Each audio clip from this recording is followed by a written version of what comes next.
বুগো আজ তোমাকে জন্য এইরাম ফাইন একখান রেসিপি নিয়ে আইছি যা একবার যদি বানায় খাও তা বারবার খালি আমার নামই জপতি থাকবানে। জিনিসপত্রের মেলা দাম, মার কাছে শুনেছি আগের দিনে যখন অভাব ছিল তখন নাকি মানুষ কচু গেছু খেয়ে দিন যাপন করতো, তো সেই কচু এখন কিন্তু 100 টাকা কেজি হয়ে গেছে। আমি বাপু আবার অত বড় লোক না, বাড়ির সামনের তে তুলে নিয়ে আসলাম একখান কচু, তা 2-3 দিন ধরে ফালাই রাইছিলাম যাতে কচুর রসটা একটু টাইনে যায়। তো মুরব্বীরা কয় কচু কাটা দেখলি না কিপটে কিনা তা ভালো করে বোঝা যায়, এই জন্য কচু কাটার ক্ষেত্রে কিন্তু মোটে কিপটেমি করা যাবে না। এই দেখো আমার অবস্থা, আমি বাপ মারতে যাই পিলার দিয়ে সিলতে গেছিলাম, তা সিলতে যাই সে পিলারই খুইলে চলে আইছে। যাই হোক আমি চলে গেলাম বটির কাছে যাই এইটারে সুন্দরী বানাই নিয়ে আইছি। কি সুন্দর চেহারা ফকফক করতেছে। তা উপরের থেকে কিন্তু আর একটু ভালো করে সিলে মেলে নিতে হবে না, নাহলে কিন্তু গলা চলবে না, মানে গলা ভালো মতন জড়াই ধরবে না আর ছাড়বেই না করে দিলাম কিন্তু। তা আমি আবার একটু সিলে নিচ্ছি, আবার সেই পিলারটা নিয়ে ডং মারতে গেলাম, তা দিয়ে অবস্থা খুবই খারাপ হয়ে গেছে আমার। যাই হোক বটি দিয়ে সুন্দর মতন কাইটে কুইটে নিয়ে চলে আইছি আমি। এখন আমি এর পরবর্তীতে প্রসেসে যাব, এবার একটু ভাবও মারতেছি এই ভিডিও করার জন্য। এবার চুলোর মধ্যে দিয়ে দিলাম কড়াই একটু পানি, আর তার মধ্যে দিয়ে দিলাম একটু নুন। তো নুন দিয়ে এরপরে দেবো একটু হলুদ।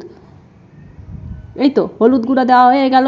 হলুদ গুঁড়া দেওয়ার পরে এবার সব কচুগুলোর মধ্যে দিয়ে দিতে হবে। এটা কিন্তু একটু ভালো মতন সিদ্ধ করে নিতে হবে, কারণ এটা আমার পরে আবার পাটা পুঁতোয় ভালো মতন পেশবো, মানে এটা ভালো মতন সেইসে নিতে হবে কিন্তু। তা দেখছো কিরাম সুন্দর সিদ্ধ হয়ে যাচ্ছে। এই সিদ্ধ পানিটা কিন্তু ফালাই দিতে হবে, এ কিন্তু রাহা যাবে না, এরকম একটু খুসাই দেখে নিবা যে সিদ্ধ হয়েছে কিনা, না হলে আর একটু সিদ্ধ করে নিবা। তারপর সিদ্ধ হয়ে গেলে এরকম সুন্দর ডাইলে ঠান্ডা পানি দিয়ে আবার একটু ধুয়েও নিতে হবে।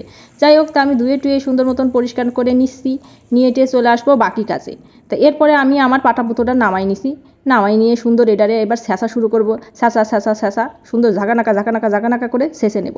তো সেইসে একদম এটারে সুন্দর করে মিহি করে বাটি নিতে হবে, মিহি করে বাটতে হবে কিন্তু, নাহলে কিন্তু দানা দানা থাকবে না, মুয়ের মধ্যে বেশি একটা ভালো লাগবে না নে।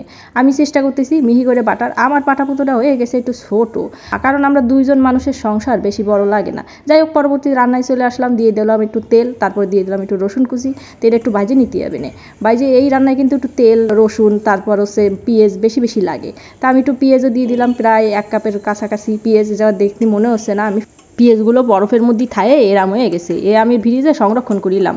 যাই হোক পেঁয়াজের যা দাম বাবারে বাবা, তা একটু দিতে হবে না বেশি করে, নাহলে কিন্তু ভালো লাগবে না খাতি। আদা রসুন বাটা দিয়ে দিছি, এবারে সুন্দর মতো একটু কষাই নেব কিন্তু, ভালো করে ভাজে নিতে হবে।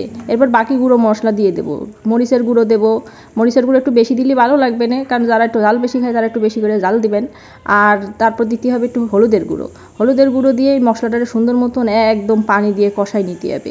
মশলাটা ভালো করে ভাজা হতে হবে কিন্তু। কালার দেখিছো কিরাম সুন্দর কালার আইছে, ফাইন হচ্ছে কিন্তু রান্নাটা। যাই হোক আমার তো এখনই থেকে খাতি মন চাচ্ছে, কিন্তু এখন খাওয়া যাবে না। এরম যখন তেল উঠে আসবে তখন দিয়ে দিতে হবে কচু বাটাটা। তো কচু বাটা কিন্তু মশলার সাথে সুন্দর করে মাহাই যায় নিতে হবে। আর এই রান্নাটা অবশ্যই কম জালে করতে হবে, এখন কিন্তু পুড়ে যাওয়ার সম্ভাবনা রয়েছে, তাই আস্তে আস্তে জাল দিয়ে একটু ধৈর্য ধরে রান্নাটা করে নিতে হবে।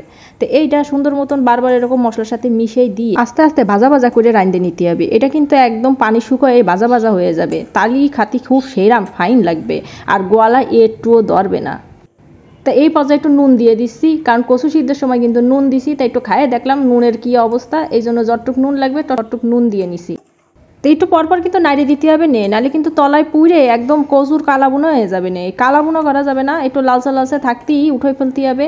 তো যে যেরম খাতি চান সে সেরম করে নেবেন, আমি একটু কাঁচাই রাখবো, কারণ বেশি একদম শুকোই ফেলাবো না, আর আমার হাতে সময়ও নেই। এদিকে আমার স্বামী আমারে ডাকতেছে, সে অফিসে যাবে, তাদের তাড়াতাড়ি খাতি দিতে হবে, এত সব করার আমার সময় নেই। তো এই কিছুক্ষণ পরপর এরকম কিন্তু কুইটে উঠে দিতে হবে, আবার মেলায় দিতে হবে কড়াইয়ের মধ্যে, মানে একদম সরাই দিতে হবে, বারবার সরাই দিয়ে আবার কিছুক্ষণ পর যখন পোড়া লেগে যাবে তখন আবার একটু উঠে দিতে হবে। তো এই হলো প্রসেস, এইভাবে করে বারবার করে উঠাবেন, আবার কড়াইয়ের মধ্যে সরাই দেবেন।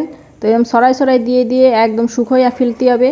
শুকোই ফেললেই কিন্তু গলাটা মোটেই ধরবে না ভাল লাগবে না, ফাইন সুন্দর টেস্ট হবে না খাতি। এবং আমার কিন্তু এই রেসিপিটা আমার মার কাছ থেকে আমি শিখেছি। আমার মা এই কচুর তরকারি যেদিন রাঁধে সেদিন আমি গোস্ত ফালাই থুই এই তরকারি দিয়ে ভাত খাই উঠি, সেই রাম লাগে আমার কাছে।